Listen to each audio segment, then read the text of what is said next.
தமிழக வெற்றிக் கழகத்தின் 2வது மாநில மாநாடு மதுரை பாரபத்தி பகுதியில் ஆகஸ்ட் 21ஆம் தேதி நடந்தது. பெரும் மக்கள் படை சூழ நடைபெற்று முடிந்தது. இதில் பங்கேற்று கட்சி கொடியேற்றி வைத்து கொள்கை தலைவர்களுக்கு மரியாதை செலுத்திய தவிக தலைவர் விஜய் மக்கள் மத்தியில் உரையாற்றினார். அப்போது அவர் சொன்ன 2 குட்டி கதைகள் இணையத்தில் வைரலாகின. அதில் ஒரு குட்டி கதையை ஏற்கனவே சீமான் சொல்லிவிட்டார் என்ற தகவல் வேகமாக பரவியது.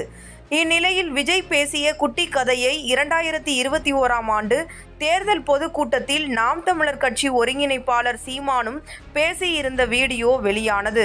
மதுரை மாநாட்டில் உரையாற்றிய தவிக தலைவர் விஜய் உரையின் இறுதியில் தளபதியை தேடும் ராஜா பற்றிய குட்டி கதை ஒன்றை பகிர்ந்து கொண்டார்.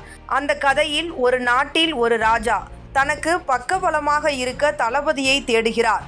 சரியான தகுதிகளுடன் 10 பேர் தேர்வாகினர். அதில் ஒருவரை தேர்வு செய்ய வேண்டுமென விதை நெல்லை கொடுத்து அதை வளர்க்கும்படி கூறி தேர்வு வைக்கிறார்.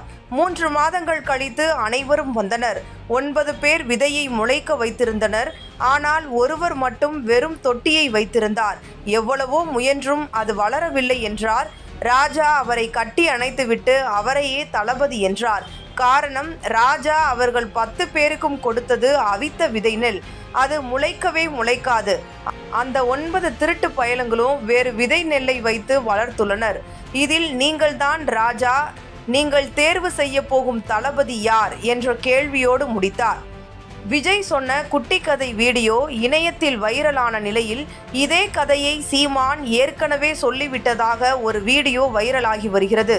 இதற்கு முன்பு 2021இல் நடைபெற்ற பொதுக்கூட்டம் ஒன்றில் குட்டி கதை சொன்ன சீமான், ஒரு அரசனுக்கு வாரிசு இல்லை, தனக்கு பிறகு நாட்டை ஆளும் இளவரசன் யாரு என்று முடிவெடுக்கணும். அப்போது தன் நாட்டு மக்களுக்கு வாரிசாக ஒரு திறமையான இளைஞனை தேர்ந்தெடுக்க விரும்பினான். அதற்காக அவன் எல்லா இளைஞர்களையும் அழைத்து ஒரு விதையை கொடுத்து இதை நட்டு செடியை நன்றாக வளர்த்து கொண்டு வருபவர்கள் எவரோ அவரே நாட்டை ஆளுவார்கள் என்று கூறினான்.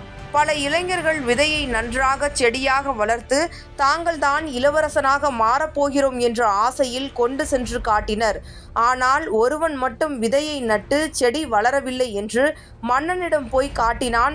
மன்னன் நன்றாக செடி வளர்த்த சிறுவர்களை விட்டுவிட்டு செடியை வளர்க்காத சிறுவனை இளவரசனாக தேர்ந்தெடுத்தார். எல்லோரும் அதிர்ச்சியாகி கேட்க, நான் கொடுத்தது அவித்த விதை, அது எப்படி முளையும் என்று அரசன் கேட்டார் என சீமான் அந்த கதையை கூறியுள்ளார். சீமான் பொதுக்கூட்டத்தில் சொன்ன அதே கதையை விஜய் பேசியது குறித்து கேட்கப்பட்ட கேள்விக்கு பதிலளித்த சீமான், அண்ணனிடம் கற்றதை தம்பி சொல்லியிருக்கிறார், நானும் எங்கேயோ கற்றதுதானே, தவறொன்றுமில்லை என பேசியுள்ளார். கதையாக இருந்தாலும் முதல்ல எடுத்து சொன்னது யார் என்பது ஒன்று இருக்குல்ல. நான் அதை 2021 தேர்தலில் வாக்கு சேகரிக்கும் போது நல்லவனுக்கு ஓட்டு போடுங்கள் என இளவரசன் கதையாக சொன்னேன்.